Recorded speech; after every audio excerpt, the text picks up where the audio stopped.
নতুন করে আলোচনা চলছে নির্বাচন নিয়ে। কোন নির্বাচন আগে অনুষ্ঠিত হবে তা নিয়ে এখনো চলছে নানা গুঞ্জন। এদিকে সরাসরি ভোটের মাধ্যমে দেশের প্রেসিডেন্ট নির্বাচিত করার সুপারিশ পেয়েছে নির্বাচন ব্যবস্থা সংস্কার কমিশন। নির্বাচন ব্যবস্থা সংস্কার কমিশনের প্রধান বদিউল আলম মজুমদার বলেছেন, বিষয়টি বিবেচনায় রয়েছে। শনিবার নির্বাচন কমিশন ভবনে সংস্কার কমিশনের সঙ্গে সাংবাদিকদের মতবিনিময় শেষে এ কথা জানান। বদিউল আলম বলেন, সভায় অংশগ্রহণকারীরা রাষ্ট্রপতি নির্বাচন সরাসরি ও স্থানীয় সরকার নির্দলীয় হওয়ার কথা বলেছেন, কিন্তু সংসদীয় পদ্ধতি নয়, কারণ ওখানে দলীয়করণ হতে পারে। অর্থের উৎসের স্বচ্ছতা যেন নিশ্চিত হয় সেটাও বলা হয়।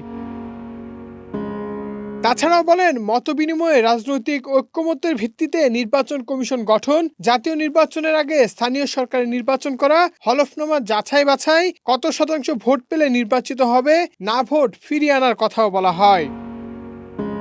এছাড়া বিনা প্রতিদ্বন্দ্বিতায় নির্বাচিত হওয়া যাবে না, কারচুপি, অনিয়ম এবং ভুয়া নির্বাচনের সঙ্গে জড়িতদের শাস্তির আওতায় আনার কথা সুপারিশে বলা হয় বলে জানান বদিউল আলম। তাছাড়াও তিনি বলেন, মতবিনিময় সভায় নির্বাচন কমিশন নিয়োগ, আইন সংস্কার, গণমাধ্যমের মালিকানার সঙ্গে যুক্তরা নির্বাচন করতে পারবে না, ব্যবসায়িক সংগঠনে নির্বাচিত প্রতিনিধি রাখা সহ বিভিন্ন সুপারিশ করা হয়। Desk report, Manabzamin.